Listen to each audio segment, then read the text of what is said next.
Hola a todas las personas que nos siguen en este canal. Vamos a darle continuación a la lectura de este libro de Zecharia Sitchin, el primero que le escribe sobre estos temas de tablillas sumerias.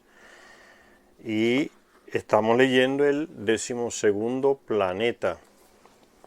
Estábamos hablando en la última parte de la visión de aquel profeta bíblico llamado Ezequiel, que en los años 80, 70 se le llamaba como que estaba medio mal de la cabeza por la descripción que él intentó hacer de una nave espacial que él vio, se le presentó estando allá en Mesopotamia. Y que hoy ya con los avances que tenemos sabemos ya que eso era una nave espacial que estaba viendo de estos señores llamados Anunnaki que llegaron aquí y le engañaron a los terrestres diciéndole que eran los dioses. Tenían esa tecnología. Y sigue diciendo entonces que en algunos estudios recientes sobre esta descripción bíblica que hace Ezequiel de lo que es una nave espacial, un empleado de la Administración Nacional Aeronáutica y del Espacio de los Estados Unidos, la NASA, se ha llegado, en un estudio que él hace, se ha llegado a la conclusión de que el carro que vio el profeta Ezequiel era una especie de helicóptero compuesto de una cabina sobre 4 ejes, cada uno, equipado con alas rotatorias, es decir, un torbellino. Una especie de nave que usaban los Anunnaki, una especie de nave pequeña. Los Anunnaki, los Anakim, se dice también en la Biblia. Era una especie de esa nave llamada torbellino. Alrededor de 2 milenios antes, cuando el soberano sumerio Gudea conmemoraba la construcción del templo de su dios Ninurta, escribió que se le apareció un hombre que brillaba como el cielo. Es una característica de la ropa y de los Anunnaki, el brillo, brillaban. Y los ojos también le brillan más que los terrestres, son blancos, cabellos blancos, como la nieve. Entonces el resplandor dice, se le apareció un hombre que brillaba como el cielo. Por el casco que llevaba en la cabeza era un dios, o sea, el casco que usan los Anunnaki para los antiguos de escribir, que era uno de esos señores de los llamados dioses, usaban un casco como con cuernos diseñados encima. Esa es una de las características que usan los artistas que los representan para decir que era uno de esos, no era un terrestre. Que llevaba en la cabeza por el casco que llevaba en la cabeza era un dios. Cuando Ninurta y 2 acompañantes divinos se le aparecieron a Gudea, estaban de pie junto a él, junto al pájaro negro del viento divino. O sea, llegaron en su nave, la nave de Ninurta. Él llamaba el pájaro negro, parece que estaba pintada de negro. Y dice, al final resultó que el propósito principal para la construcción del templo fue el proporcionar una zona de seguridad, un recinto especial dentro de los terrenos del templo para este pájaro divino. O sea, Ninurta y un acompañante se le presentan al rey Gudea y al mismo tiempo le entrega unos planos para que le construya la residencia y en la parte más alta un local para su nave, que era plana ya, la parte más alta de esa construcción piramidal, a veces hasta de 7 pisos. Y allá entonces dice que se le apareció al rey Gudea para que diera las instrucciones y se le construyera esa parte de ese local donde él guardaba su nave, su pájaro sagrado, el pájaro negro, el pájaro divino. Son simplemente nombres para designar esa nave de ese Anunnaki. Tenían naves para desplazarse de un lugar a otro. Gudea relató que para la construcción de este recinto se necesitaron enormes vigas y gigantescas piedras traídas de muy lejos. Esa tecnología la tenían los Anunnaki. Con armas de fuerza, dicen algunos textos sumerios. Las armas de fuerza, que parece que le quitaban el peso a las enormes piedras y a la vez usaban como rayos rayos especiales, rayos láser para diseñarlas y llevarlas a grandes distancias. O sea que parece que le quitaban el peso, la gravedad, como se dice. Tenían ese tipo de instrumentos, armas de fuerza, se dice. Por eso se explica la construcción con esos bloques enormes de cantidad de toneladas en las pirámides que se hacían alrededor del mundo entero. Las construcciones piramidales y otras. Unos enormes bloques, solo ellos tenían esa tecnología. Gudea relató que entonces que se necesitaron vigas y gigantescas piedras traídas de muy lejos, y la construcción del templo se dio por terminada solo después de que el pájaro divino, la nave de Ninurta, entrara en el recinto. Entonces era un recinto cubierto para la nave, no estaba abierto porque había muchas tempestades de arena en esas regiones por ahí de Mesopotamia. Entonces entraba por esa parte llana encima y era un local cerrado para la nave, para el pájaro divino, la gloria del Dios, se le decía también. Entonces el recinto se dio por terminado después que la nave entró allá. Una vez allí, el pájaro divino pudo agarrarse al cielo y fue capaz de reunir cielo y tierra.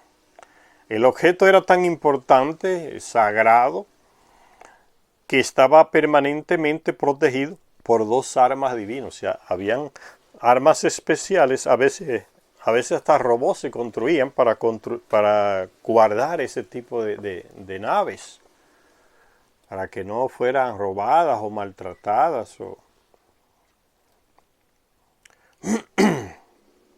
que estaba permanentemente protegido por armas divinas, o sea, una tecnología que no la tenían los terrestres, un tipo de armamento.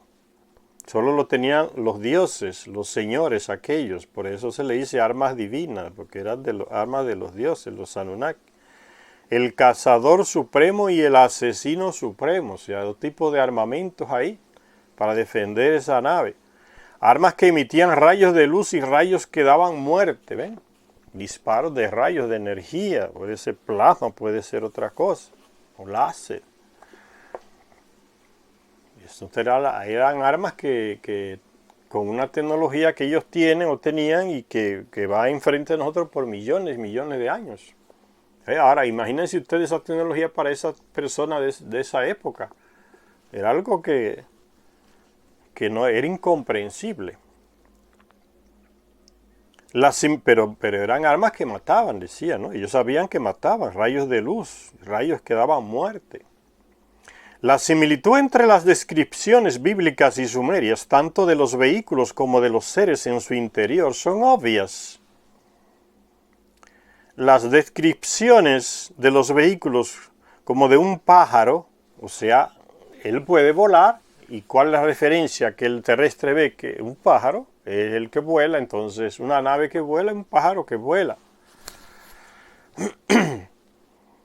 Las descripciones de los vehículos como de un pájaro de viento, dice, son denominaciones que los terrestres, con las que los terrestres intentan describir ese tipo de tecnología que ellos no conocen, esas naves aéreas, pájaros de viento. Y un torbellino, dice, que podía elevarse hacia el cielo mientras emitía un resplandor. No deja lugar a dudas de que se trataba de algún tipo de máquina voladora. Eso nos explica Zecharia Sitchin. Unos murales enigmáticos descubiertos en Tel Ghazul, un lugar al este del Mar Muerto, cuyo nombre antiguo nos resulta desconocido, pueden arrojar algo de luz sobre este tema. Estos murales, datados en los alrededores del 3500 a.C., representan una gran brújula de 8 puntas, la cabeza de una persona con casco adentro de una cámara con forma de campana, y dos diseños de un aparato mecánico que bien podrían ser los torbellinos de la antigüedad. A esta imagen se está refiriendo Zecharia Sitchin, ¿ven? Y eso aparece en varios cuadros ya de la Edad Media, pintada exactamente igual, este tipo de nave, el torbellino. En algunos cuadros pintados en la Edad Media, referentes a Jesucristo. En su crucifixión o en la Santa Cena aparecen ese mismo tipo de nave. El torbellino, una nave pequeña que podía cargar 1 o 2 personas, 3. Los textos antiguos hablan también de algún vehículo utilizado para subir a los aeronautas a los cielos. Gudea afirmaba que cuando el pájaro divino se elevaba para circundar las tierras, hacía destellos sobre los ladrillos levantados. Ve el intento del terrestre de designar una tecnología que él no conoce. No es nada extraño, señor. Es lo mismo que hace, por ejemplo, una persona que vive en el interior o que vive en el año 1490 y ve una nave que va desplazándose por el espacio. No entiende nada qué es eso, pero tiene referencia, por ejemplo, un águila, un pájaro que pueden hacer eso, volar por el aire. Y esa nave va dejando una estela de humo, una nube. Pues ese personaje va a buscar una referencia terrestre para designar lo que él no conoce. Una serpiente voladora. ¿Sí? La cabeza que va allá es la nave. Y la cola de la serpiente es la estela de nube que va dejando. Y de ahí viene el relato de la serpiente emplumada, que ya se usa entre los mayas intentando designar esa imagen. La serpiente es la nave. Y dentro de la serpiente pues va el piloto. Entonces la cola de la serpiente es esa estela de humo que va dejando. La serpiente emplumada como plumas, la nube es blanca. Ellos no conocían esa tecnología y la definen desde su punto de vista más referenciales que tienen. Una serpiente emplumada. Por eso a la Anunnaki aquí en el Centroamérica se le dice la serpiente emplumada. Puede ser Ninurta o uno de los hijos de Enki que usaban ese tipo de naves. Y los terrestres la ven y la designan según los puntos de referencia que tienen. La serpiente emplumada. Por eso aparecen algunas imágenes donde el piloto se le ve claramente al piloto que está dentro de la serpiente. Y la serpiente es la nave. Y se ve la serpiente como que tiene al piloto adentro y él manipulando unos aparatos. Entonces la serpiente es la nave, emplumada porque deja la estela de nube. Y eso no es tan complicado explicar. Lo que lo complica son es la ignorancia de esos antropólogos europeos, estadounidenses, como que tienen poca referencia. Esa gente son tan ignorantes, señores, que hasta el día de hoy tú ves que sigue haciendo lo mismo. Esa gente no sabe en qué país hacen frontera con Estados Unidos o con Europa o dónde queda tal lugar. Es un estudio de geografía muy, muy malo tienen esos países, señores. Recuérdense lo que hicieron cuando encontraron la estatua de Inanna, ¿no? La mujer del jarrón. Lo que tienen un jarrón para un piloto, para guardar flores dentro de la nave. No tiene sentido la comparación. Es que no saben, la ignorancia, y se inventan cualquier estupidez, ¿no? El jarrón es simplemente un espejo cósmico para guiarse y ver por dónde va la trayectoria de los planetas. No entienden nada, dicen jarrón. La dama del jarrón, una mujer piloto con un jarrón, es la cosa más absurda, ¿no? Y siguen. Entonces el ser humano siempre hace esfuerzo de intentar explicar lo que él no entiende, ¿no? La serpiente emplumada, el pájaro divino, el pájaro de fuego, la gloria divina. Todos esos son nombres de intentos de designar un aparato, una máquina que ellos no conocen y que ven que vuela y lanza fuego, tiene unos motores potentes que levantan tormentas de polvo. No le entienden, intentan explicarlo desde su punto de vista, ¿no? Y sigue diciendo los textos sumerios, dice, Gudea afirmaba que cuando el pájaro divino se elevaba para circundar las tierras, hacía destellos sobre los ladrillos levantados. El recinto protegido era descrito como Munadaturtur, lugar de descanso de piedra fuerte del M.U. Urukagina, que gobernó en Lagash, es otro nombre de otro rey. Entonces había un recinto protegido hecho de ladrillos, que era la construcción que los Anunnaki le enseñaron a los terrestres a construir con ladrillos y después con piedras. donde estaba guardada la nave, como un garaje diríamos hoy, para la nave aérea. Dice, otro rey llamado Urukagina, que gobernó en Lagaz, una ciudad ahí en Mesopotamia, decía del pájaro negro de viento divino. Un helicóptero cuando se levanta es una cantidad de viento, ¿no? Un avión cuando se planta encima del aire y no se desplaza, levanta, por el humo que está lanzando hacia abajo, levanta una ola grande si está encima del agua, o una cantidad de polvo si está encima de la tierra. Entonces eso es la cosa más normal, explicar eso, ¿no? Torbellino de tierra o torbellino de fuego. Dice que ese rey Urukagina que gobernó en Lagaz decía del pájaro negro de viento divino, ¿entendí?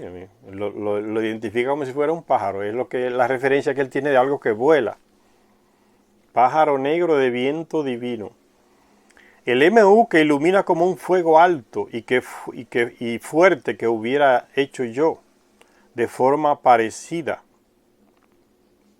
Voy a repetir, Urukagina, que gobernó en Lagaz, decía del pájaro negro de viento divino, decía él, el MU que ilumina como un fuego alto y fuerte que hubiera hecho yo. O sea, parece que este rey tenía la capacidad, el conocimiento de construir una especie de nave también. Porque a muchos de él le decíamos anteriormente que a esa élite que vivía en la residencia del Anunnaki, del Dios, como se dice, los terrestres le llamaban templo, y ahí había una élite que de ahí se sacaban los reyes, los sumos sacerdotes, las mujeres para los Anunnakis, que no tenían otra mujer Anunnaki, sacaban de ese grupo ahí al cual se le había transmitido una especie de conocimiento que no se le transmitía al pueblo común, en todos los niveles, a nivel de construcción, de astronomía, de arquitectura, se le transmitían muchos conocimientos a los reyes y a los sumos sacerdotes, que era esa clase escogida por los Anunnaki a la cual se le transmitían esos conocimientos exclusivos. Y dice que el rey Urukagina dice aquí que hubiera hecho yo, o sea, él tenía la capacidad de poder construir una de esas naves, tenía los conocimientos. Y de forma parecida, otro rey llamado Lu-Utu, que gobernó en Umma en el tercer milenio antes de Cristo, construyó un lugar para un MU, una especie de nave, que sale en un fuego para el dios Utu. Dice, él construyó como el garaje, diríamos hoy, para la nave de ese Anunnaki llamado Utu, en el lugar señalado del interior de su templo, o sea, en el lugar de la residencia del Anunnaki. Ahí tenía, ya le dijimos entonces, un espacio reservado como garaje de su nave. En el interior de la residencia, que los terrestres le llaman de templo. ¿Ustedes ven qué diferencia hay entre Dios de esos que llamaban Dios y templo? No tiene nada que ver con lo que es templo hoy, que tienen las iglesias, no tienen unas cosas con otras. Hay que sacarse esa imagen de templo, de iglesia que tenemos hoy, para entender cuando se habla de templo en estos textos. Hay que sacarse la imagen que tenemos de sacerdote o sumo sacerdote hoy para entender lo que era un sumo sacerdote en estos tiempos de la civilización antigua sumeria. Entonces, hasta que uno no se limpie esas imágenes de templos y de dioses y de cosas divinas, no entiende estos textos, porque una cosa no tiene que ver con la otra. Sumo sacerdote, uno de los principales servidores de la residencia del Anunnaki. Templo, la residencia del Anunnaki. Tenían cientos de servidores en su residencia templo, y de ahí salían los reyes, salían los sumos sacerdotes, salían las sacerdotisas, salían mujeres para el servicio sexual del Anunnaki, para la satisfacción sexual de ella. A veces salía la mujer del rey de ahí, de esa élite que vivía en la residencia del Anunnaki, llamado de templo. Por eso se hablaba también de la prostitución sagrada, porque eran mujeres que vivían ahí, de esa élite también, y de los Anunnaki la usaban también para satisfacerse sexualmente, y ellas las veían como un servicio a ese dios, prostituirse, o sea, entregarse a ellos.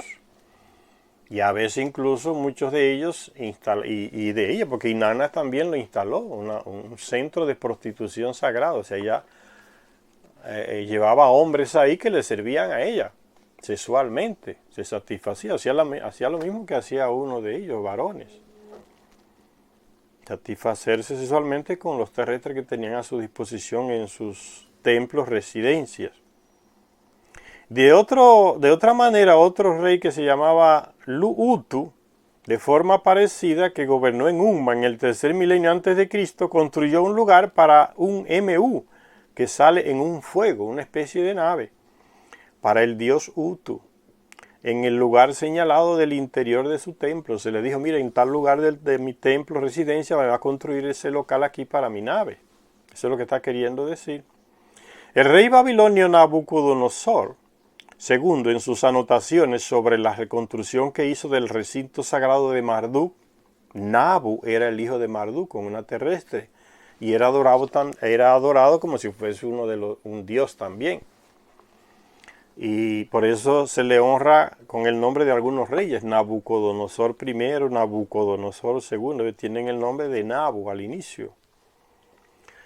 Dice que en sus anotaciones sobre la reconstrucción que hizo del recinto sagrado de Marduk, decía que dentro de los muros fortificados hechos de ladrillo cocido y reluciente mármol ónice, levanté la cabeza del barco Isyehul. El barco es la nave del Anunnaki que está ahí, de Marduk. El carro principesco de Marduk. Dice, levanté la cabeza del barco Isyehul, el carro principesco de Marduk. La cabeza será como la parte de encima de la nave de Marduk. Si es una especie de cohete que se usa hoy para lanzar satélites, pues entonces la parte de encima donde lleva el piloto allá.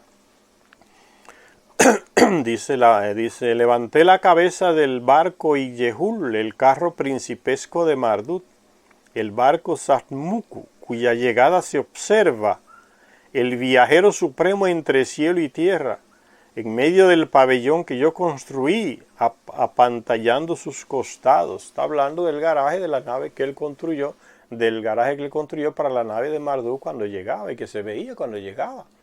La veía el pueblo cuando llegaba la nave.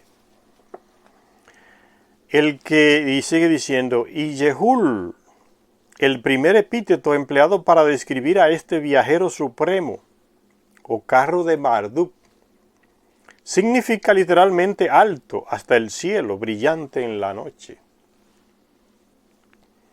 Los ovnis que se ven en las ciudades de noche brillan, entonces está hablando de eso, una cosa que hoy para lo que ya hace tanta gente que ve ovni, ya lo ve brillando en la noche, ya sabe que se refiere a eso. Ya no es tan complicado identificar esta tecnología de miles de años atrás. Ya no se identifican con pájaros divinos o con carros de fuego. Ahora se identifican como ovnis, que se ven constantemente, tienen luz propia, ¿no? Iluminan en la oscuridad, como si fuera el día. Dice, brillante en la noche, y otra palabra llamada Satmuku, el segundo epíteto utilizado para describir al vehículo, sin duda un barco, dice Sichara Sitchin, o sea, una nave, resguardado en un pabellón especial, significa el brillante MU, que es para ir lejos, la nave para viajar lejos, el MU para viajar lejos.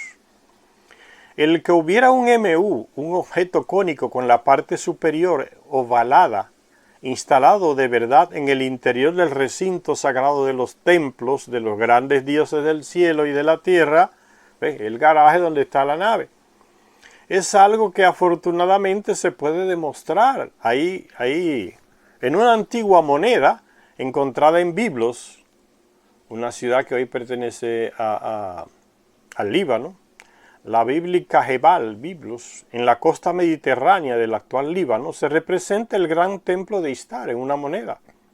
Aunque aquí se muestra con la apariencia que tenía en el primer milenio antes de Cristo, los requisitos existentes para que los templos se construyeran y reconstruyeran en el mismo lugar, y según el plan original, hacen que lo que veamos ahora sean los elementos básicos del templo original de 7 biblos, diseñado milenios atrás en una moneda. Aquí está la imagen. Y se ve parte de la nave de encima ahí, en el garaje, en el recinto sagrado, en el templo, en la residencia del Anunnaki. Eso es una moneda. Ahí aparece entonces cómo eran construidos esos lugares.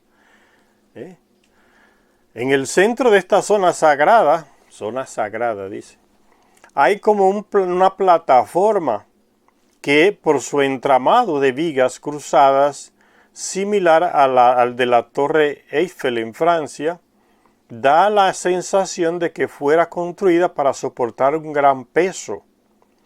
Y de pie sobre la plataforma se encuentra el objeto de toda esta seguridad y protección.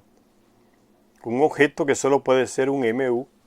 Aquí está. Este objeto puede ser solo una parte de una nave, en una plataforma aquí, dentro del recinto sagrado. ¿Y con qué lo comparamos hoy? Usted compra un carro y le hace un garaje en su casa. Una parte de su casa es el garaje del carro. Es simplemente eso, señores. No tiene nada de complicado entender esto. Como la mayoría de las palabras monosilábicas sumerias, MU tenía un significado principal. En el caso de MU, el significado era aquello que se eleva recto, la nave. Entre sus 30 y tantos matices se incluyen los significados de altura, fuego, todo relacionado con la nave, mandato, período contado, así como en tiempos posteriores aquello por lo cual se le recuerda a uno. Si desde las estilizaciones asirias y babilonias del signo escrito de MU nos remontamos hasta sus pictografías originales sumerias, nos encontramos con la siguiente evidencia gráfica de esa nave, como un tipo de cohete, cómo va cambiando signos que representan esa nave. Aquí está.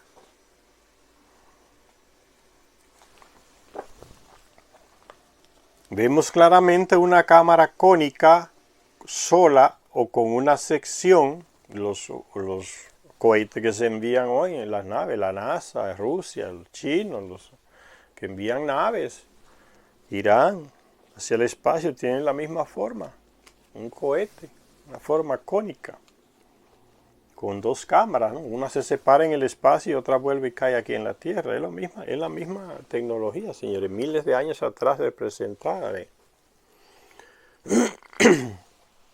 Vemos claramente una cámara cónica sola o con una sección más estrecha añadida.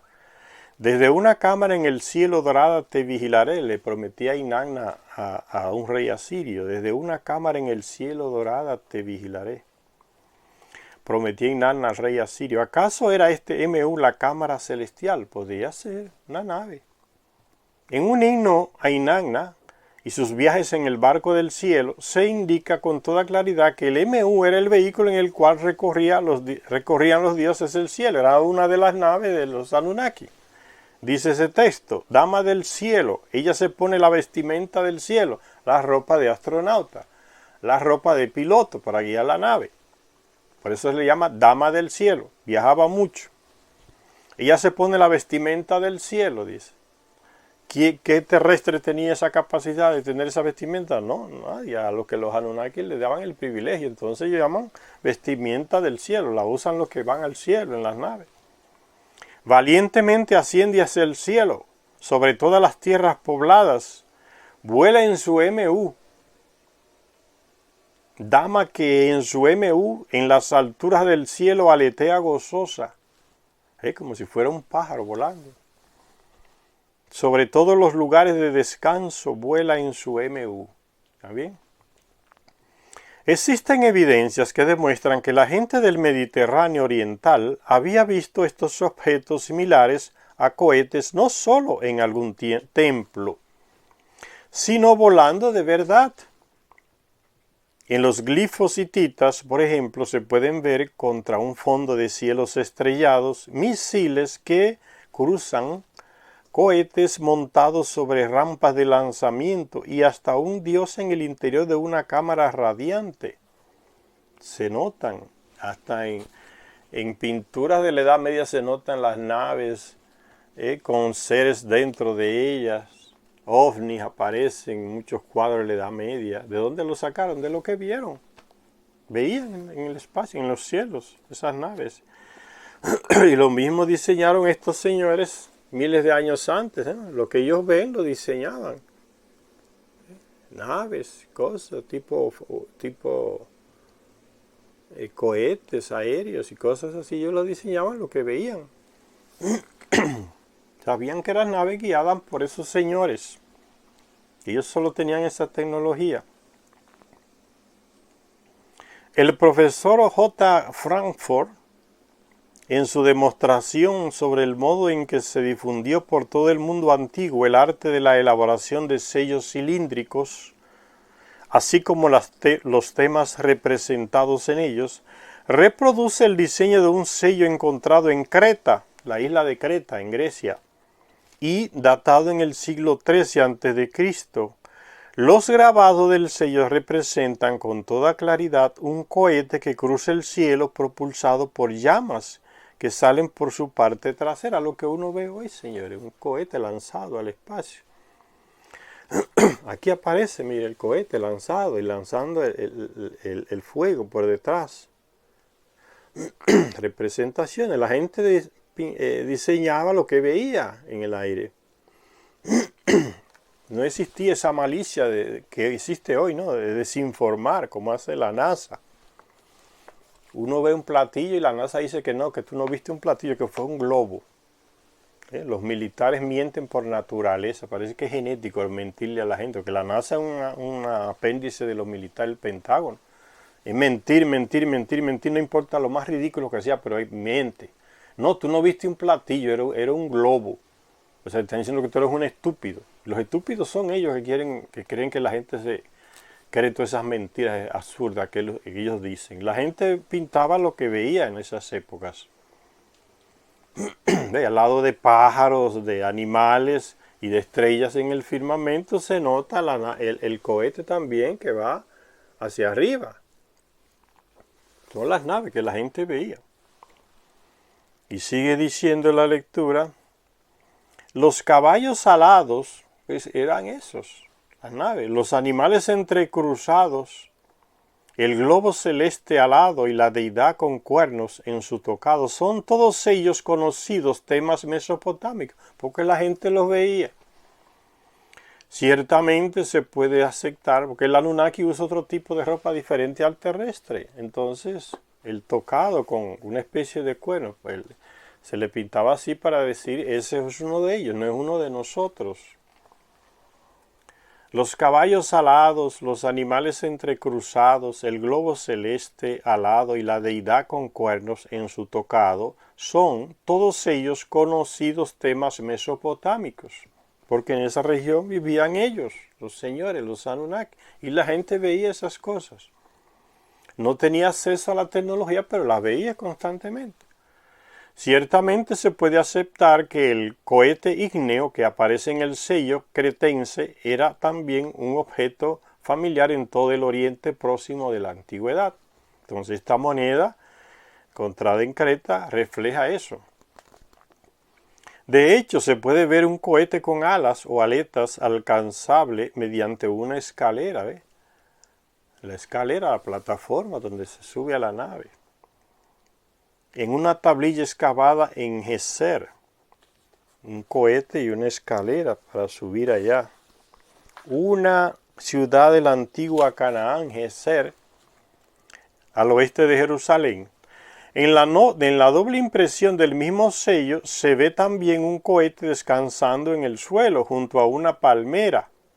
La naturaleza o el destino celeste de estos objetos viene confirmada por símbolos del sol. O sea, son objetos que son de ellos, los dioses, los señores. Por eso le dice objetos celestes. También vuelan por el cielo. La naturaleza o el destino celeste de estos objetos viene confirmada por símbolos del Sol, la Luna y las constelaciones zodiacales que adornan el sello, para decirnos que esa nave se desplazaba por esos espacios. En el medio aparece aquí de todos estos animales y símbolos celestiales, aparece la forma del cohete. Se ve aquí bien pequeñito aquí en esta parte de la imagen impresa aquí. Los textos mesopotámicos en los que se habla de los recintos interiores de los templos, de los viajes celestes de los dioses o incluso de casos en los que algún mortal ascendió a los cielos, algunos terrestres tuvieron la suerte de ser llevados en viajes espaciales. Los Anunnaki hicieron eso con varios terrestres, los llevaron hasta Nibiru, los llevaban en las naves. Y los textos mesopotámicos hablan de esos acontecimientos, personajes terrestres que ascendieron al cielo, los llevaron los dioses, los Anunnaki. Caso en lo que algún mortal, cuando se habla aquí de mortal, significa un terrestre, que no era Anunnaki, ascendió a los cielos. Emplean el término sumerio Mu, o sus derivados semitas Shu Mu, lo que es un Mu, quiere decir Shan o Shen, es la nave. Dado que el término tuvo también la connotación de aquello por lo cual se le recuerda a uno. Al final se le ha dado el significado de nombre, pero, dice Zecharia Sitchin, la aplicación universal del nombre a los textos más primitivos en los que se habla de un objeto utilizado para volar ha oscurecido el verdadero significado de los registros antiguos. Cuando se habla que me quiero hacer un nombre, se refería, más que decir que significa el nombre, se refería a un MU, un objeto volador. Por eso dicen nombre, pero no era, el significado no debería ser nombre, dice Zecharia Sitchin, sino el Mu, el objeto que vuela, un Shan, un Shen. Así, un escritor llamado G.A. Barton estableció la incuestionada traducción de la inscripción del templo de Gudea, diciendo que su MU abrazará las tierras. Entonces era una nave que lanza fuego, ¿no? En un himno a Iskur en el que se ensalza su MU, que despide rayos que podían alcanzar las alturas del cielo. Entonces un rayo lanzado hacia arriba va lejos. Se traduce a sí mismo como tu nombre es radiante, alcanza el cenit del cielo. Sin embargo, teniendo la sensación de que MU o Shen puede identificar a un objeto y no a un nombre, algunos estudiosos han tratado este término como un sufijo fenómeno gramatical que no requiere traducción y han optado por ignorarlo completamente. ¿Ven la burrada de los expertos y los estudiosos, como dice Zecharia Sitchin? No lo entienden y lo ignoran. Entonces nos perdemos de esa información. Por esos burros interpretando esos textos. No entienden y le ponen un nombre estúpido, lo que hace que desinforman. No es demasiado difícil localizar la etimología del término y la ruta por la cual la cámara celeste asumió el significado de nombre. A una cámara celeste lo traduce como si fuera el nombre, y no se refería a nombre, era una cámara celeste, el MU. En muchos, dice, se han encontrado esculturas en las que se muestra a un dios dentro de una cámara con forma de cohete, como en este objeto antiquísimo, ahora en posesión del museo de ¿quién? De Estados Unidos, ahí está de nuevo. ¿Quiénes son los museos que se roban las cosas? En posesión del Museo de la Universidad de Filadelfia, donde la naturaleza celeste de la cámara viene confirmada por los 12 globos que la decoran. Aquí está.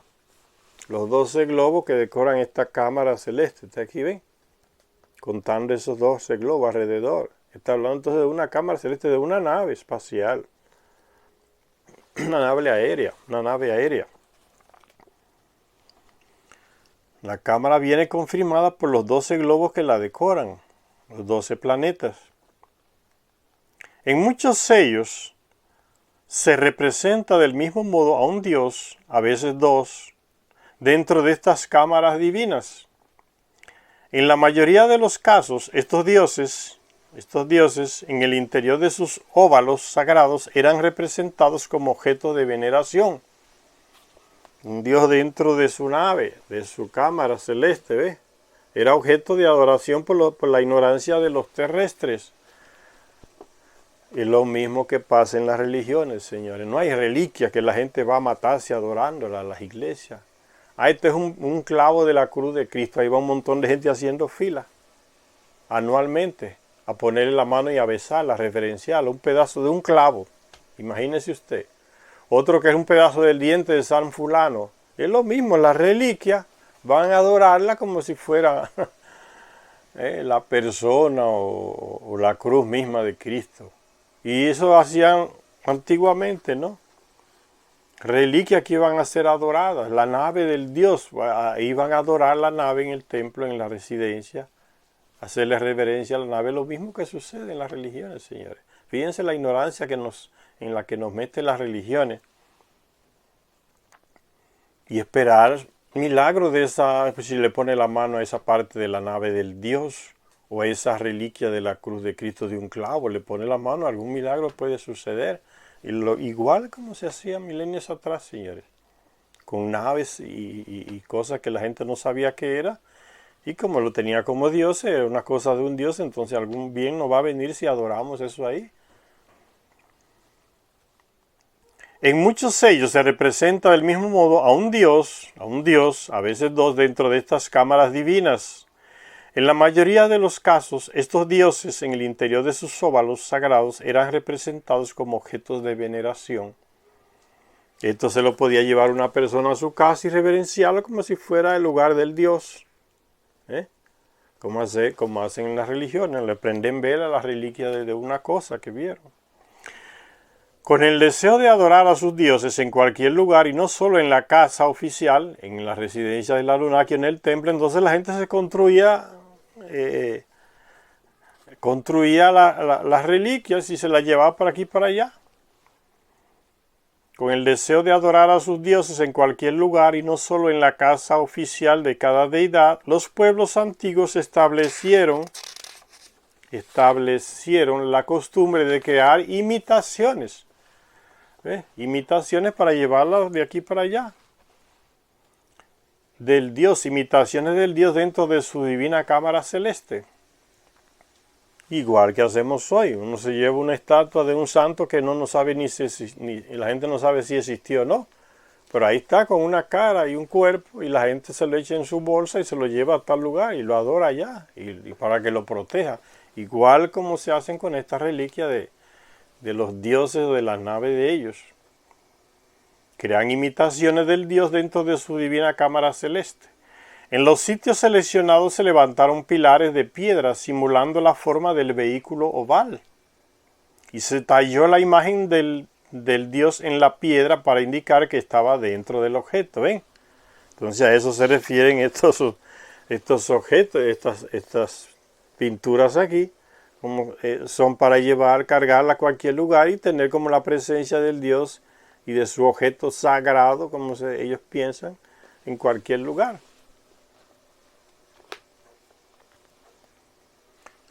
Y sigue diciendo entonces que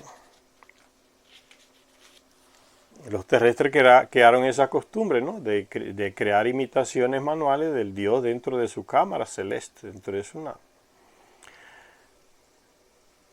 Solo era una cuestión de tiempo que reyes y gobernantes relacionando estos pilares llamados estelas con la capacidad de ascender a la morada celeste, lo relacionan, ¿no? La estela de la nave puede ascender a la morada celeste, a Nibiru, volar a Nibiru, ¿no? La morada de los dioses.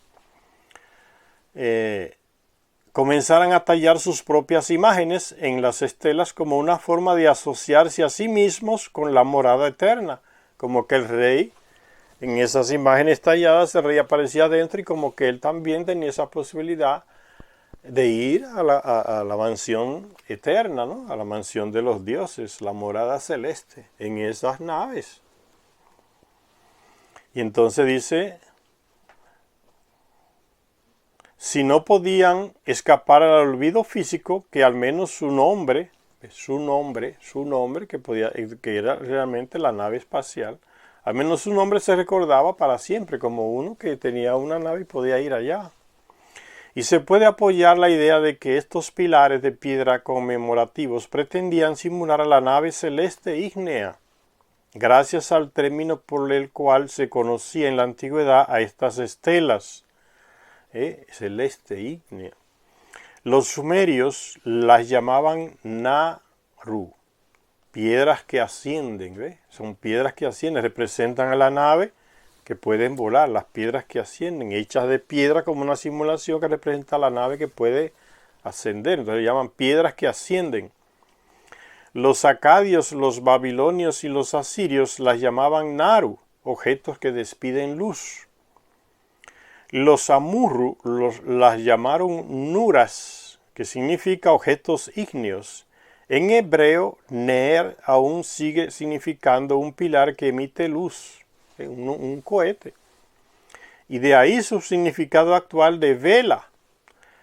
En las lenguas indoeuropeas de los hurritas y los hititas, a las estelas se le llamaba Uuashi, pájaro de fuego de piedra. ¿Ven la similitud en el pájaro de fuego de piedra que asciende? Pájaro de fuego de piedra. Las referencias bíblicas indican cierta familiaridad con dos tipos de monumentos conmemorativos: el Yad y el Shen. El profeta Isaías transmitió a las sufrientes gentes de Judea la promesa del Señor de un futuro mejor y más seguro. Fíjense cómo decía el profeta Isaías: y yo les daré en mi casa y dentro de mis murallas, está hablando de la residencia del Anunnaki, el Dios. Y yo les daré en mi casa y dentro de mis murallas un Yad y un Shen, una nave. Si lo traducimos literalmente, lo que el Señor le estaría prometiendo a su pueblo sería la entrega de una mano y un nombre, como han querido algunos expertos decir que significa. ¿Para qué le va a dar una mano y un nombre? El significado entonces no es nombre, no es lo correcto, es una nave. Si lo traducimos literalmente, dice Charia Sitchin, lo que el Señor le estaría prometiendo a su pueblo sería la entrega de una mano y un nombre. Afortunadamente, sin embargo, dice Charia Sitchin, de los antiguos monumentos que reciben el nombre de Yad y que todavía están en pie en Tierra Santa, en esa región ahí de Oriente Medio, Palestina, sabemos que se les distinguía por tener la cúspide con forma piramidal. Entonces no era un nombre, era una especie de cohete. El Shen, por otra parte, era un monumento con la cúspide oval. Ambos, el Yad y el Shen, parece evidente, comenzaron siendo simulaciones de la cámara celeste de los dioses, el vehículo que los dioses utilizaban para ascender a la morada eterna. De hecho, en el antiguo Egipto, los devotos peregrinaban a un templo de Heliópolis, que era una ciudad de los Anunnakis, para ver y adorar el Ben Ben, un objeto de forma piramidal en el que los dioses habían llegado a la tierra en tiempos inmemorables. ¿Ve? La peregrinación a ver las reliquias, como ya les expliqué. Y en aquellos tiempos la peregrinación a ver las reliquias de los dioses, la nave, una parte de la nave, y a pasarle la mano, a rezarle, a pedirle milagros o favores. La nave del Dios, parte de la nave, es lo mismo, señores. Los faraones egipcios, cuando morían, pasaban por una ceremonia de apertura de boca, en la cual se suponía que serían transportados por un Yad, similar a un Shen, hasta la divina morada de la vida eterna. Nibiru. Eso fue el cuento que le metieron los Anunnaki a los antiguos egipcios, que ellos podían darle la vida eterna. Y cómo uno iba en una nave, y que la vida eterna, la vida de Nibiru, el planeta de la eternidad, de los dioses, ¿no? Y pensaban que el faraón, cuando moría, abordaba una de esas naves y iba a la morada celestial. Apertura de boca, dice, en la cual se suponía que serían transportados por un Yad similar a un Shen hasta la divina morada de la vida eterna. ¿Está bien? La religión confundió todo lo que era una nave. Ellos pensaban que era algo para llevarlo a otra vida, a una vida eterna. Un viaje espacial a Nibiru. Miren cómo se fueron mezclando tecnología con muerte, con vida eterna. Fíjense cómo la mezcla que hicieron las religiones y confundieron la cabeza de la gente. Tener un nombre, tener un Shen, lo traducen mal, nombre como si fuera un nombre, y no es nombre, es Shen. ¿Y qué es un Shen? La parte de una nave cónica, un cohete para ascender, y que el alma del muerto podía ascender hacia la vida eterna. Se confundió todo. Miren qué mezcla tan extraña se hizo, ¿no? El faraón muere y se le hace una ceremonia para que haga ese viaje a la vida eterna, entonces. ¿Y en qué? En una nave espacial. ¿Dónde se vio eso? Nave espacial llevan a la vida eterna, señores. Al planeta Nibiru. Los traductores bíblicos, al insistir en el empleo de nombre, erróneamente, los traductores bíblicos, ¿ves? Esos son los que manipulan a veces los textos bíblicos. Eso es Zecharia Sitchin haciéndole un cuestionamiento. Los traductores bíblicos, al insistir en el empleo de nombre, cada vez que se encuentran con la escrita Shen, están ignorando, está diciendo ignorante, están ignorando un estudio que con visión de futuro publicó hace más de un siglo J.M. Reslov, un escritor, en el cual señalaba correctamente que el término Shen y el término Shamaim, cielo, proviene de la raíz Shamath, que significa aquello que está hacia lo alto. Aquello que está hacia lo alto. Ve, este hombre especialista les aclara a estos expertos que están traduciendo equivocado, ¿no? Que el Shen como que si fuera el nombre de la persona, no es nada de eso. Y él dice, se refiere a aquello que está hacia lo alto, dice este especialista, que está citando Zecharia Sitchin. Cuando en el Antiguo Testamento se dice que el rey David hizo un Shen para conmemorar su victoria sobre los arameos, este escritor Reslov dice que el rey David no hizo un nombre, como traducen esos expertos bíblicos, traductores bíblicos. El rey David no iba a hacer un nombre. ¿De qué manera se hace un nombre? Sino que hizo un vehículo del cielo. Permite abrir la puerta a la comprensión del verdadero significado de muchos relatos de la antigüedad, incluida la narración bíblica de la Torre de Babel. No era una simple torre, era una torre de lanzamiento de cohetes hacia el espacio. Ven, con estos traductores burros no salimos a camino, señores. Todo equivocado. Por la cerrazón de cabeza, la ignorancia. Un nombre porque traducen equivocadamente. Eso es lo que critica Zecharia Sitchin. David no se iba a construir un nombre, iba a construir un vehículo, como si fuera a ascender al cielo. El libro del Génesis, en su capítulo 11, nos habla del empeño de los seres humanos en elevar un Shen, lanzar un cohete hacia el espacio, tripulado, llegar a Nibiru. Se querían construir un Shen. ¿Dónde? Ahí en Mesopotamia, en Babilonia. La torre de Babel. Era eso, una torre de lanzamiento. Y las religiones lo confunden todo, ¿no? El libro del Génesis en el capítulo 11 nos habla del empeño de los seres humanos de elevar un Shen. El relato bíblico se nos ofrece con el lenguaje conciso y preciso de los hechos históricos, aunque generaciones de estudiosos y de traductores hayan pretendido, esos son los que echan todo a perder, generaciones de estudiosos y de traductores hayan pretendido darle al relato solo un significado alegórico. No lo entienden, inventan un monte de disparate, un significado alegórico. Porque tal como lo entendían, eran un cuento que trataba del deseo de la humanidad de hacer un nombre. Esos son los traductores bíblicos y expertos que Zecharia Sitchin lo llama de ignorante.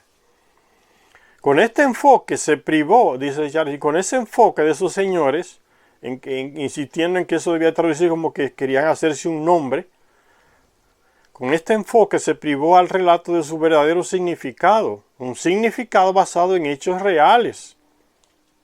Nuestra conclusión en cuanto al verdadero significado de Shen le da tanto un sentido a la narración como debió tenerlo para las mismas gentes de la antigüedad que escribieron el relato.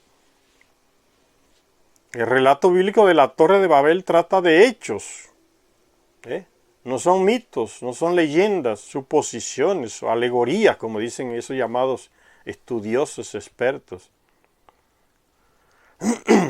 El relato bíblico de la Torre de Babel trata de hechos que siguieron a la repoblación de la tierra después del diluvio. Al desplazarse la humanidad desde Oriente, hallaron una vega en el país de Senaar y allí se establecieron. Bajaron de los montes que ya estaban secos y vieron que la llanura estaba seca después del diluvio y ahí se establecieron. El país de Senaar, que es Sumeria. Y el país de Senaar es, como ya vimos, la tierra de Sumer, en la vega que hay entre los dos ríos del sur de Mesopotamia. Y la gente ya entendía en cuanto al arte de la elaboración de ladrillos y en el de la construcción de una civilización urbana. Dijo: vamos a edificarnos una ciudad y una torre cuya cúspide alcance los cielos, una torre de lanzamiento alta. Y hagámonos un Shen, un cohete. Pero ¿quién los ayudaba a estos terrestres con la tecnología? Marduk, que era un Anunnaki, y su hijo Nabu. Y a lo mejor otros Anunnakis también que le servían a Marduk, que lo seguían. Ellos aportaban la tecnología para que los terrestres aprendieran a construir también una nave de lanzamiento. Vamos a edificarnos una ciudad y una torre cuya cúspide alcance los cielos y hagámonos un Shen. Y los estudiosos burros dicen que hagámonos un nombre. ¿Para qué un nombre? No tiene sentido el texto entonces si se traducen como nombre. Y hagámonos un Shen, por si nos desperdigamos por toda la faz de la tierra. Pero los planes de estos humanos no eran del agrado de Dios. ¿Quién es Dios? Enlil, que mandó a destruir la torre de lanzamiento. Destruyan todo. Si no van a llegar a Nibiru, si lo dejamos que construyan eso, van a alcanzar lo que nosotros alcanzamos. Y el Señor bajó, dice, la mandó una nave que bajó y lanzó, atacó y destruyó, para ver la ciudad y la torre que los hijos de Adán habían erigido. Y dijo: he aquí que todos son un pueblo con un mismo lenguaje.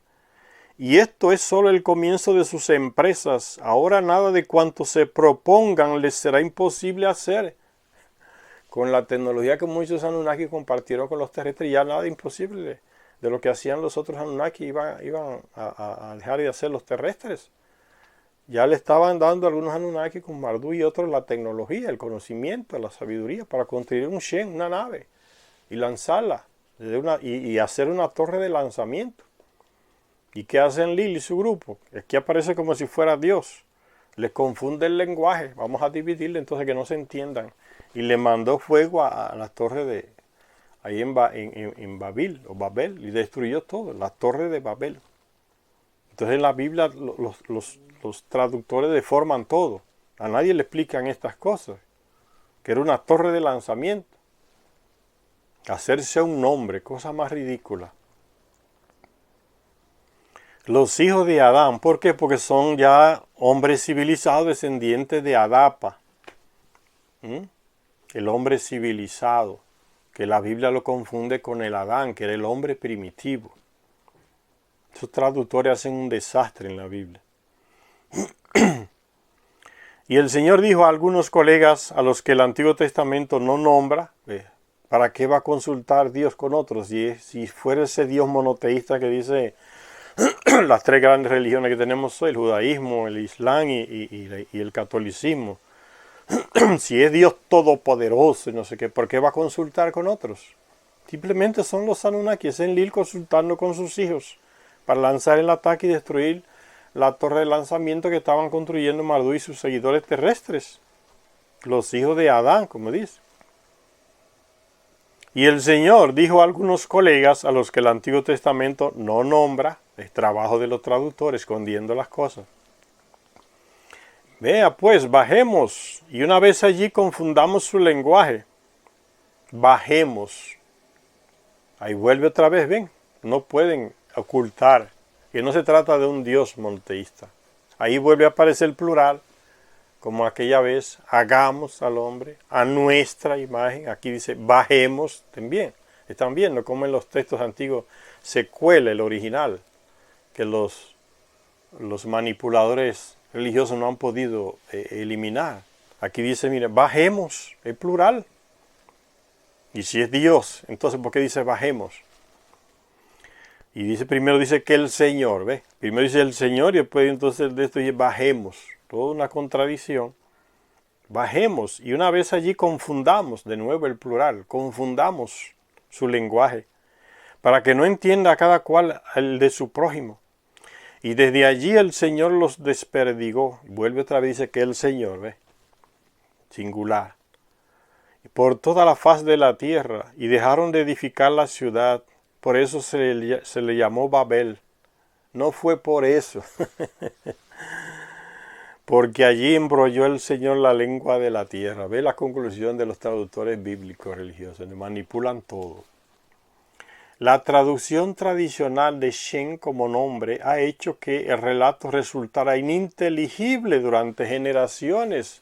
Eso es lo que está criticando Zecharia Sitchin, ¿no? Con esa interpretación equivocada de los narradores, ¿qué? Lo que hace que le han confundido la traducción, la manera de entender el texto. Porque inventan un monte de estupideces que el que lee el texto y se lleva de las traducciones que han hecho esos señores manipuladores, no sale a camino, no se entiende. Dice Zecharia Sitchin, la traducción tradicional de Shem como si fuera nombre de alguien, ha hecho que el relato resultara ininteligible durante generaciones. ¿Por qué los antiguos habitantes de Babel o Babilonia, se empeñaron en hacerse un nombre? Eso se pregunta Zecharia Sitchin con ironía. Estos señores que traducen qué nombre, qué significa nombre. ¿Por qué que esos señores, esos habitantes de Babel, se iban a matar tanto en hacerse un nombre? No tiene sentido. Y hace esa pregunta Zecharia Sitchin. ¿Por qué había que poner el nombre sobre una torre cuya cúspide alcance los cielos? No ven como siguiendo esa traducción de esos manipuladores eclesiásticos de las religiones, no se sale a camino con el texto, no hay manera de entenderlo. Un nombre, ¿para qué iban a colocar un nombre en una torre altísima que llegara hasta el cielo? No tiene sentido un nombre, colocarlo. ¿Para qué poner el nombre sobre una torre cuya cúspide alcance los cielos? Se pregunta Zecharia Sitchin. Es ridículo. No tiene sentido. ¿Y cómo el hacerse un nombre iba a contrarrestar los efectos de la dispersión de la humanidad por toda la tierra? ¿Por qué? Por el hecho de hacerse un nombre iban a ser dispersos por el Dios y a cambiarle la lengua solo por un nombre. No tiene sentido porque la traducción no es nombre. Hicieron una burrada los traductores manipuladores, porque la traducción no es correcta, no es nombre, es un Shem, una nave espacial, un cohete espacial. Pero no quieren decir eso y meterlo en la Biblia, porque se le echa toda por debajo la manipulación que han hecho.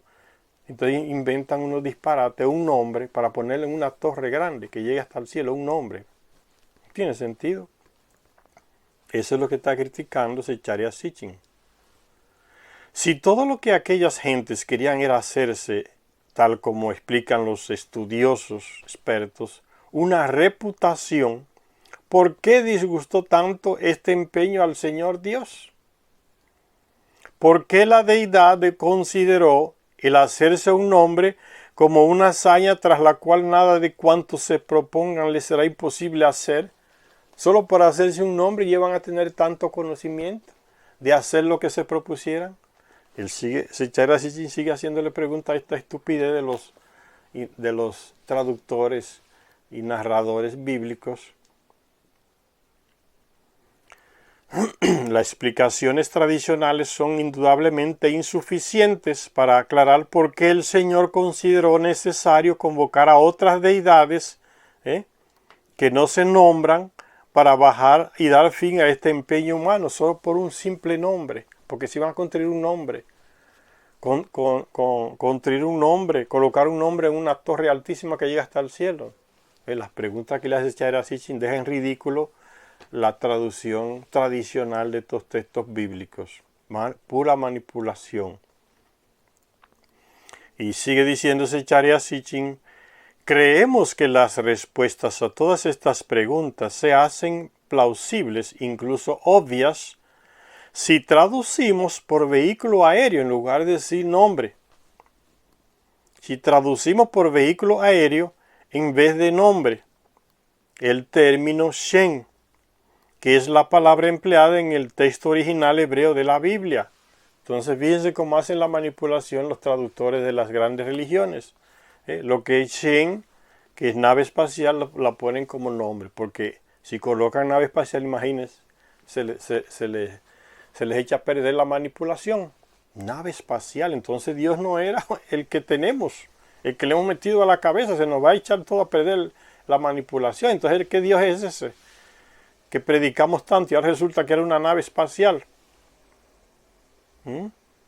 Prefieren mantener la ignorancia de ellos y de los que creen en esas traducciones y deformar y prefieren que nadie le encuentre sentido al texto y a veces que ni se lea en las lecturas que se hacen en los templos, en las iglesias. No se leen, porque no hay manera de explicar, no hay ningún padrecito de eso ni pastor que consiga explicar estos textos con la traducción que aparecen en sus Biblias. Construirse un nombre. Si siguen leyendo van a caer en una explicación que no tiene sentido, porque no es la traducción correcta. Por eso a veces ni leen esos textos en las iglesias, para no complicarse la vida si aparece alguien cuestionando. Pura manipulación religiosa. Entonces dice Zecharia Sitchin: creemos que las respuestas a todas estas preguntas se hacen plausibles, incluso obvias, si traducimos por vehículo aéreo en vez de nombre. Vehículo aéreo, en lugar de decir qué nombre. El término Shen, que es la palabra, dice Zecharia Sitchin, que es experto en hebreo antiguo. Zecharia Sitchin es un experto en hebreo antiguo, sabe leer los textos antiguos en hebreo. Entonces no es una persona que está inventando cositas.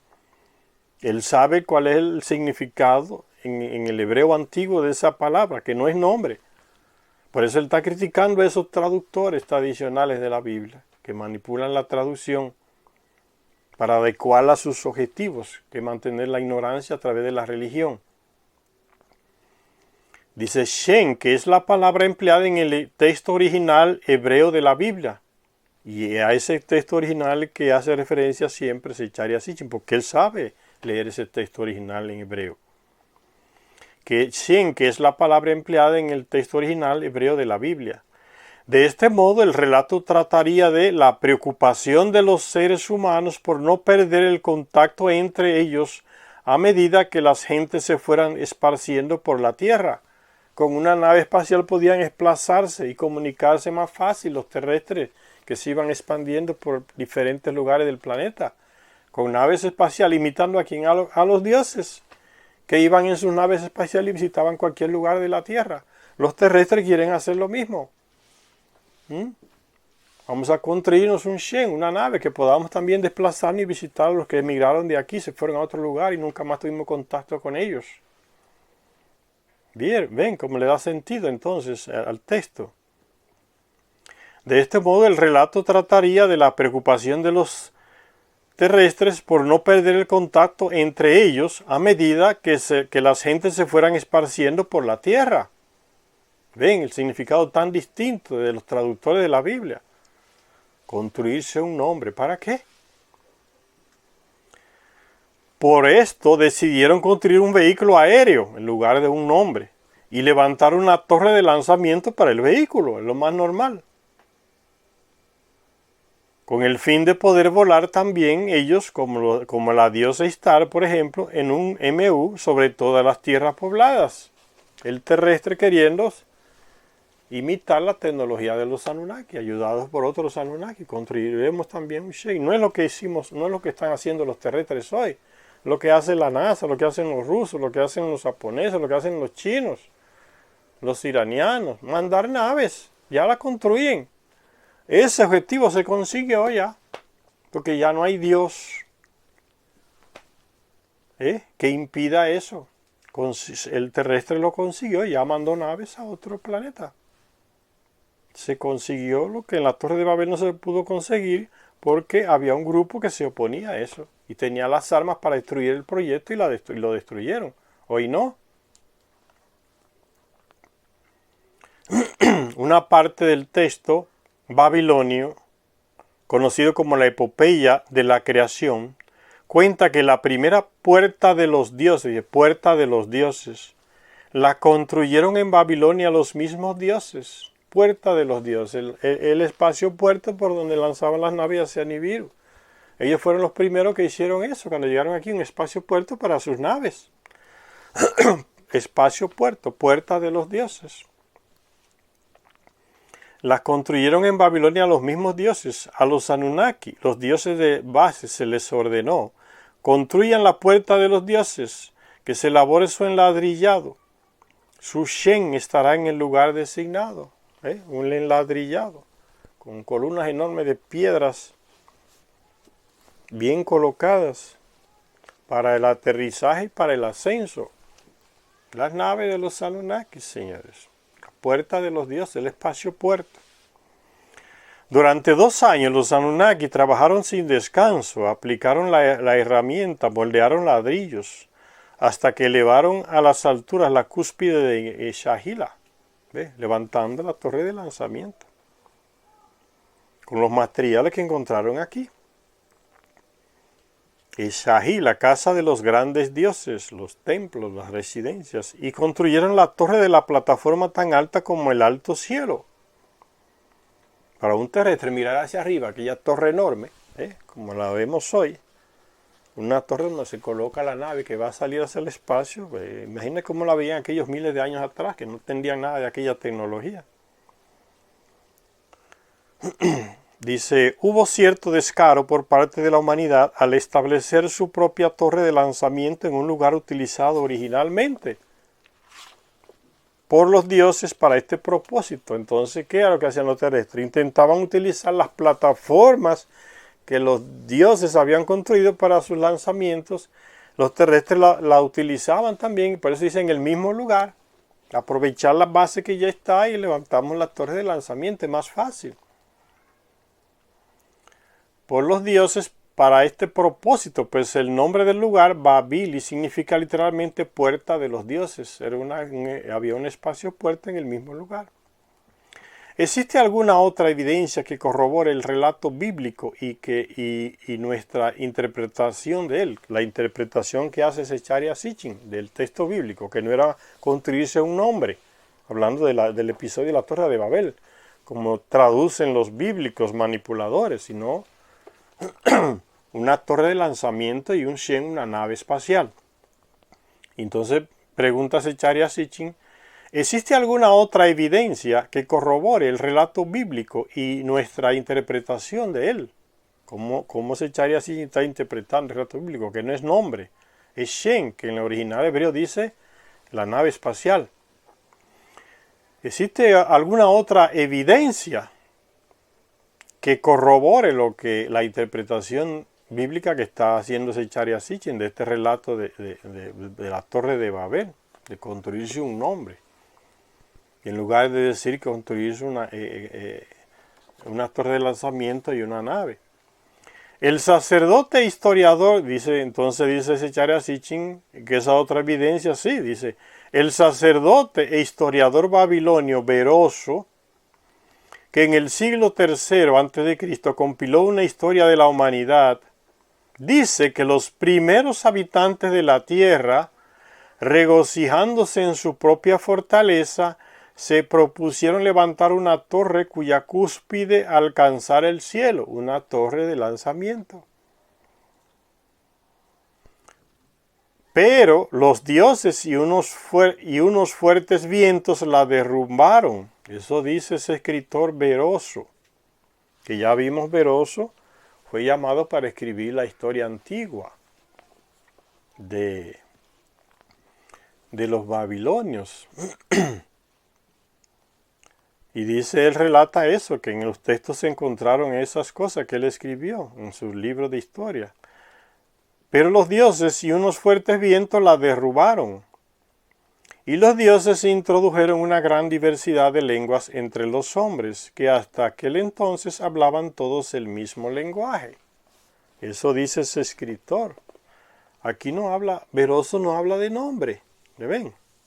No se habla de nombre. Dice levantar una torre cúspide que alcanzara el cielo. No dice que era un nombre.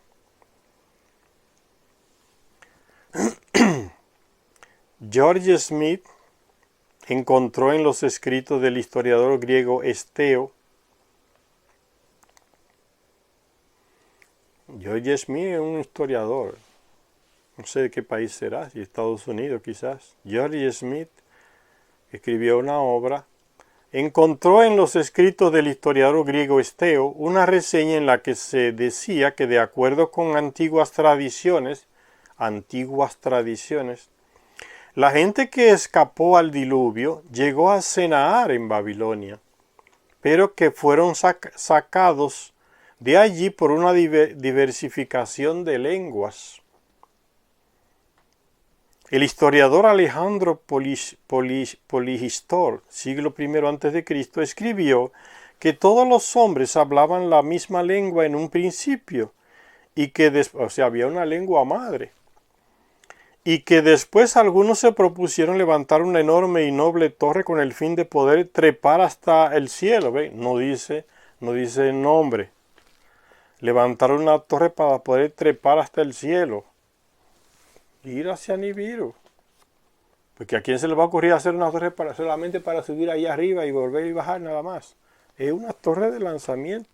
Trepar hasta el cielo. Pero que el Dios Supremo, ¿quién era? Enlil, el comandante que dio la orden, destruyan eso. Porque quienes estaban construyendo eran los seguidores de Marduk. Pero que el Dios Supremo, Enlil era el comandante en jefe, el Dios Supremo, confundió sus intenciones enviando un torbellino.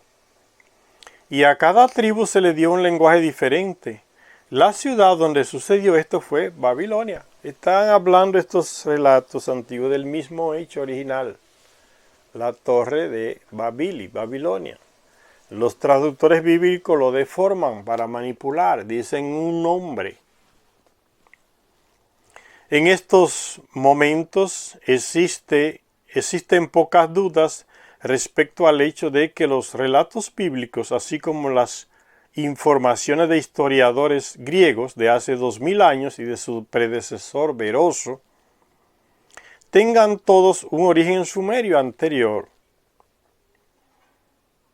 ¿Está viendo? Todo viene de los textos sumerios. Estos escritores antiguos simplemente intentaron relatar lo que esos textos sumerios ya relataban. Que la Biblia, entonces, el texto bíblico es más reciente con relación a estos textos sumerios. Y la gente se deja engañar y cree que la Biblia es el libro más antiguo del mundo, el que Dios mandó a escribir. Todas esas estupideces las religiones se las meten en la cabeza a la gente y mucha gente se lo cree, ¿no? Está ahí, fue Dios que mandó a escribir esas cosas. Es porque nunca ha leído la Biblia, porque hay cosas que usted las lee y dice, ¿cómo es posible que un Dios mande a escribir esto? Entonces los ignorantes que no han leído nada se dejan llevar de los padres, de los pastores, de mucha gente y se creen todo lo que está en la Biblia. Entonces es así. No, si está en la Biblia es así. Ya no hay manera de contradecir nada porque está en la Biblia, ¿no? Eso es Dios que lo mandó, fue Dios que lo dijo. Esa manera de pensar está en la cabeza de mucha gente por ignorancia. Porque no leen. Y simplemente escuchan las lecturas manipuladas que siguen haciendo estos traductores bíblicos, pastores, sacerdotes, en las iglesias. La gente se sigue dejando manipular. Y todo está manipulado, traducido erróneamente para facilitar el trabajo que quieren hacer estos manipuladores ideológicos. Y mucha gente va atrás de esas cosas. Dice Zecharia Sitchin, en estos momentos existen pocas dudas respecto al hecho de que los relatos bíblicos, así como las informaciones de historiadores griegos de hace 2000 años y de su predecesor Veroso, más de 2000 años atrás, tengan todos un origen sumerio anterior. Entonces todo viene de los textos sumerios, incluso esos relatos bíblicos. Para que vean lo que le estoy diciendo, la Biblia es un libro reciente en comparación con los textos sumerios, donde fue atacada. Estoy hablando de la Biblia en los libros antiguos de la Biblia, el Antiguo Testamento. Son textos muy recientes comparados con los textos sumerios, donde se tratan los mismos hechos. Dice un escritor, A.H. Seyss, La religión de los babilonios, escribió una obra así. Dice que en los fragmentos de una tablilla que hay en el Museo Británico, de nuevo está en el Museo de Inglaterra, los ladrones son expertos en llevarse todo para allá, está en el Museo Británico, allá cogiendo polvo, porque no la propagan, no la estudian, lo guardan allá y se lo roban y lo guardan allá, que coja polvo y nadie sepa nada. Está en el Museo Británico. Leyó la versión babilonia de la construcción de la Torre de Babel en una tablilla que hay en el Museo Británico allá en Inglaterra. Leyó la versión babilonia de la construcción de la Torre de Babel. En todos los casos, el empeño por alcanzar los cielos y la subsiguiente confusión de lenguas son los elementos básicos de la versión. El empeño por alcanzar los cielos y la subsiguiente confusión de lenguas son los elementos básicos de la versión sumeria de la Torre de Babel, que no tiene nada que ver con hacerse un nombre. La estupidez que colocan los historiadores, los estudiosos y los traductores bíblicos, no tiene nada que ver con eso, hacerse un nombre. Este hombre tuvo acceso a esa tablilla que está en el Museo Británico todavía, y él tradujo y dice él mismo, este escritor, A.H. Seyss, La religión de los babilonios, dice que estudió allá en el Museo Británico la tablilla donde se habla del relato de la Torre de Babel y que nada tiene que ver con nombre, sino con el empeño por alcanzar los cielos y la subsiguiente confusión de lenguas. Existen otros textos sumerios que registran la deliberada confusión de la lengua del hombre a cargo de un dios airado. Entonces las lenguas distintas salieron de un plano, de Enlil. Los Anunnaki tienen esa capacidad de enseñarle lenguas. Dice que en Enki se creó varios lenguajes y se los dio a varios pueblos diferentes. Son los Anunnaki, millones de años avanzados de nosotros, pueden crear lenguajes distintos, lenguas distintas, idiomas distintos, y eso lo hicieron. Y Enlil lo usó como una manera, una táctica para dividir a los seguidores de Marduk, que no se entendieran entre ellos, y le dificultó la unidad. Pero al día de hoy ya se dio un paso al frente, porque los terrestres han logrado construir naves que van al cielo, se han construido el Shen, se han construido la torre de lanzamiento, se han construido el portal de los dioses, el espacio puerto para lanzar las naves. Todo sucedió. Enlil se fue y Marduk se quedó ahí. Los terrestres consiguieron cosas que se le estaba impidiendo por manos de Marduk, el dios que mandó destruir la torre de Babel. Ese dios airado, Enlil. Existen otros textos sumerios que registran la deliberada confusión de la lengua del hombre a cargo de un dios airado. Entonces existen lenguas madres, de donde se derivan otras lenguas. Presumiblemente la humanidad no poseía en aquel momento la tecnología necesaria para un proyecto aeroespacial de tal calibre. Ya yo que sí la poseía, porque quien le estaba ayudando a esos terrestres que bajaron de las montañas a esa llanura de Sennaar, y comenzaron a levantar esa torre de lanzamiento, quienes los acompañaban. Anunnaki, Marduk, Nabu, que era el hijo de Marduk, y otros Anunnaki que decidieron enseñarle muchas cosas a los terrestres. ¿Ustedes recuerdan eso que leímos en el libro perdido de Enki de los ángeles caídos? Que hay un libro por ahí apócrifo de la Biblia que habla de los ángeles caídos, que un tal Enoch los menciona. Eran los Anunnaki que vivían en Marte y que cayeron, vinieron en naves y tomaron mujeres aquí. porque vieron que Marduk había tomado una terrestre y eran compatibles en el mismo ADN, y esos que ese libro apócrifo de la Biblia, el libro de Enoch, le llama los ángeles caídos, o sea, ha sido manipulado para meterle la moral religiosa. Simplemente habla de esos Anunnaki que allá en Marte se le llamaban Igigi, y a los que vivían aquí en la Tierra se le llama Anunnaki, son los mismos gente de Nibiru. Y esos bajan y toman mujeres. Aquí dicen en el capítulo 6 de la Biblia, que los hijos de los dioses vieron a las hijas de los hombres que eran bonitas. El texto está manipulado, porque lo que quiere decir era que eran tenían el mismo DNA, eran compatibles, podían tener hijos y descendencia con ellas. Y así lo hicieron. Y en el libro de Enoch se le llama los ángeles caídos. Esos ángeles caídos fueron los que más favorecieron a los terrestres. Y sin embargo hoy se les ve como demonios y seres como de otra dimensión, diablos, no sé qué. La religión, todo manipulado. Son los Anunnaki que vivían en Marte, bajaron y decidieron raptar mujeres y casarse con ellas y formar familia. Y Enlil no aceptaba eso. Y esos Anunnaki fueron los que les transmitieron a sus hijos y a sus hijas toda la tecnología que ellos tenían en la cabeza, la inteligencia Anunnaki. Esos fueron los mayores, uno de los grupos de los Anunnaki más benefactores de los terrestres. Y eso nunca se nos dice, sino que ángeles caídos quisieron pecar a los terrestres, no sé qué, y pecaron con ellas, y no sé cuánto, y que el jefe de ellos bajó, y fue como el Satanás. Y no es nada de eso, señores. Tenían un jefe, un dirigente, un comandante allá en Marte, y bajaron, y tomaron mujeres. Porque el que escribe el texto bíblico parece que es a favor de Enlil, por eso lo pone en contra.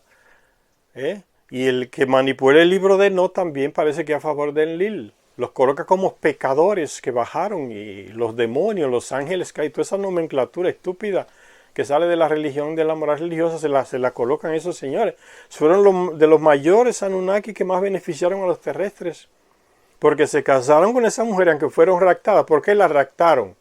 Porque Enlil no permitía el matrimonio. Y ellos decían, queremos mujeres, porque estamos aquí solo en Marte y no tenemos mujeres. Y ustedes en la Tierra se están casando.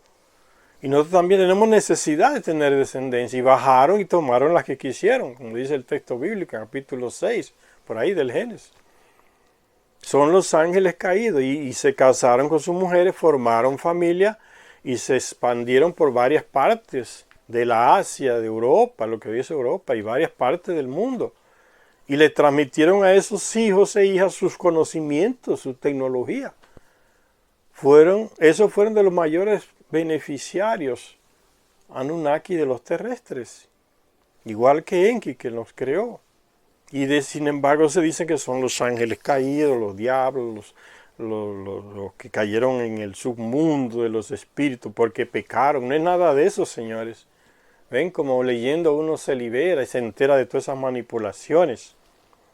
Esos ángeles caídos fueron los mayores benefactores, porque compartieron su tecnología, su conocimiento con los terrestres descendientes de ellos, sus hijos y sus hijas. Se casaron con mujeres de acá y les transmitieron su conocimiento. En el libro de Enoch se le llama así, despreciablemente, manipulado por las religiones, ¿no? Los ángeles caídos, que pecaron con las mujeres, no sé qué, un montón de cosas que se inventaron ahí.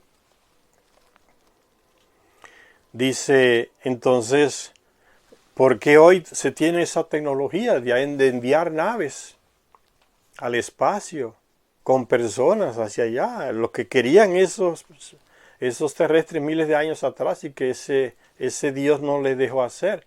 Pues ya se consiguió. ¿Cómo se consiguió? ¿Quién le dio esa capacidad al terrestre y esa tecnología de hoy hacerlo? Lo que no pudieron hacer aquellos allá. Y hacerlo y libremente y seguir avanzando.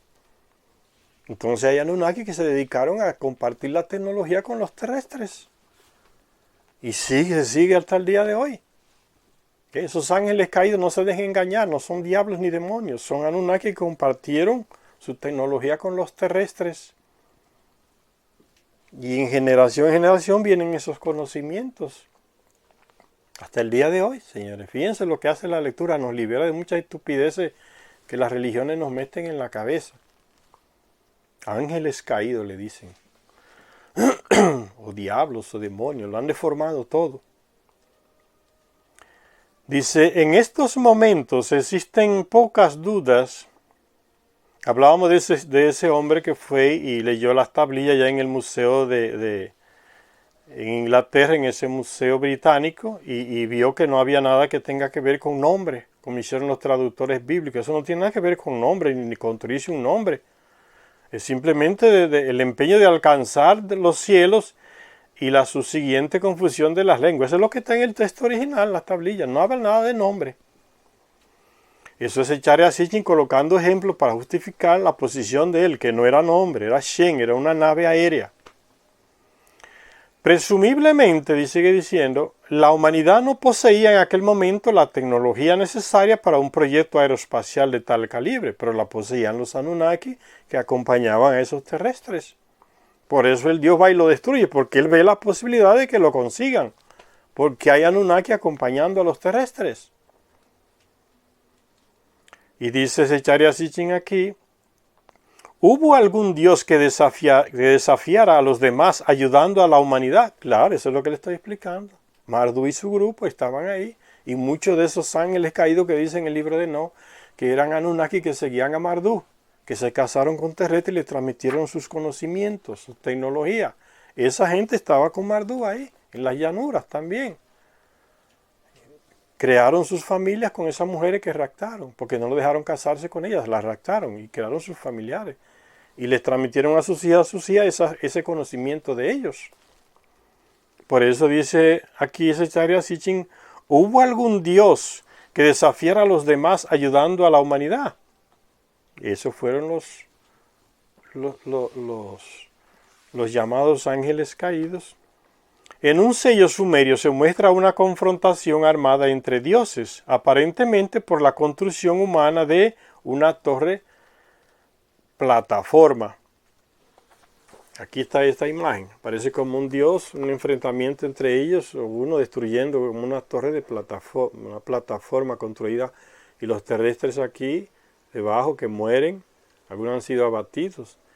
Esa es una imagen que Zecharia coloca como para justificar la posición que le está dando. Parece como los terrestres intentando construir la torre y unos dioses destruyéndosela. Vamos a parar por aquí, señores, en esta parte del 12º planeta que estamos leyendo este libro, para que el vídeo no se haga muy largo. Gracias a todas y a todas las personas que nos ven en este canal.